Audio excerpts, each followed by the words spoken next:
Bon, ça fait la 4e fois que j'essaie de faire cette intro, parce qu'une fois la caméra n'a pas marché, une fois le micro n'a pas marché, ça m'a fatigué. J'ai essayé de me filmer avec un micro-cravate pour changer un petit peu, mais visiblement c'est pas facile. Bref, en tout cas, bienvenue dans cette nouvelle vidéo. Aujourd'hui on va parler du Nikormat. J'enlève le cache, c'est plus joli, hein, voilà. Le Nikon Nikormat FT, qui est un appareil photo qui est sorti en 1965. Il a été remplacé en 1967 par le Nikon FT-N. Le Nikon FT comme le Nikon FT-N, ce sont les dérivés, les petits frères des Nikon F, les fameux Nikon F. Au niveau du look, au niveau, en fait, on va dire des fonctionnalités, c'est très similaire, même si c'est moins prestigieux et forcément un peu moins cher, tu t'en doutes aussi. C'est un appareil photo qui a une vitesse d'obturation qui va jusqu'au 1 millième de seconde. La vitesse d'obturation, c'est assez atypique parce qu'elle se fait ici, tu vois, au niveau de la bague là. L'ouverture du diaph, ça se fait sur l'objectif et comme tu peux le constater, les objectifs, c'est un objectif non AI, donc il faut des objectifs avec une bague de diaph sur l'objectif déjà, et en plus il faut cette petite taquet là métallique qui te permet d'entraîner le diaph en même temps que tu le fais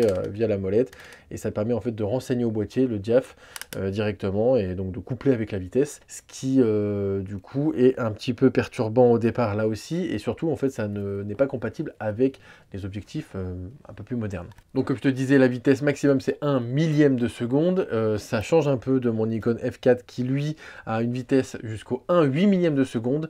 Et si je te parle du Nikon F4, c'est parce que le Nikon F4, c'est mon petit chouchou de chez Nikon argentique. J'avais avant un Nikon F100 que j'adorais. Je l'ai dû le revendre pour racheter du matériel. Et en fait, du coup, je l'ai vendu un peu à contre-cœur. Mais mon Nikon F4, c'est vraiment la pépite que, là, pour le coup, je ne revendrai jamais. Mais bon, voilà, je te montre la bête à côté. Hop, pareil, j'enlève le cache, c'est plus joli. Ça, c'est le Nikon F4.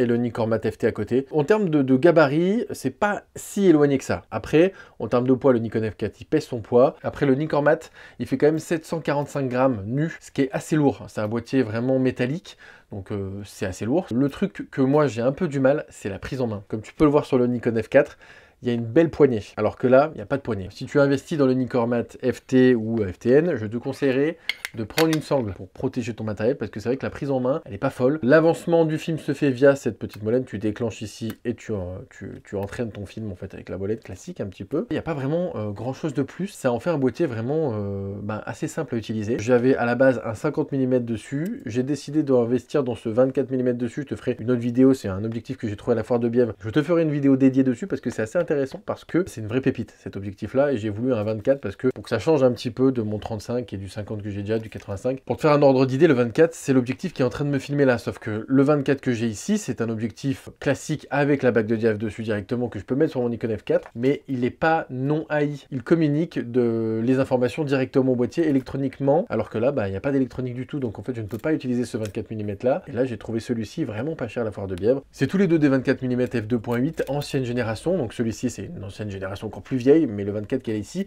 c'est encore une génération avant les 24 mm de maintenant. Moi j'aime bien le 24 mm, je trouve que ça fait un angle assez grand comme tu le vois, ça déforme un petit peu sur les côtés, mais pas trop, ça reste quand même un objectif qui est vraiment très bon. Moi jusqu'à maintenant je ne jurais que par le 35 et de plus en plus j'apprécie beaucoup le 24. C'est un appareil photo argentique 35 mm qui fonctionne donc avec des pellicules 35 mm et c'est un appareil photo tout manuel. C'est un appareil photo que j'ai pris à la base, pas pour remplacer mon Nikon F4 parce que je l'utiliserai dans des conditions différentes, mais c'est un appareil photo que j'avais envie d'utiliser pour la petite photographie, et c'est pour ça que j'ai décidé de mettre un 24 dessus, parce que j'ai envie d'utiliser ça pour de la photo en fait un peu générale, du lifestyle et du reportage, et le 24 pour moi c'est l'optique que j'apprécie de plus en plus. Le 35 je le garde parce que c'est une optique que j'aime beaucoup et en plus elle a vraiment un très très bon piqué, mais le 24 j'apprécie ça énormément parce que du coup ça me permet d'être très près. Je te mets ici des photos que j'ai prises avec le Nikormat, avec le 50 et avec le 24 mm.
faire ton avis. En fait, le boîtier, comme tous les boîtiers argentiques, fait très bien le job, mais ce qui fait vraiment le job, c'est l'optique que tu mets devant. C'est pour ça que je te ferai une vidéo plus tard du 24. Le boîtier, quant à lui, est un très bon boîtier qui fait parfaitement le job, comme tous les boîtiers argentiques, à partir du moment où tu fais correctement l'exposition et ton boîtier n'est pas tout pourri. À bientôt pour une prochaine vidéo. Bye bye. Merci à toi d'avoir suivi cette vidéo, j'espère qu'elle t'aura plu. On se dit à très bientôt pour une prochaine vidéo qui parlera forcément de photographie argentique et ou numérique. C'est toujours pas le problème sur cette chaîne. D'ici là, sans faire des photos, salut.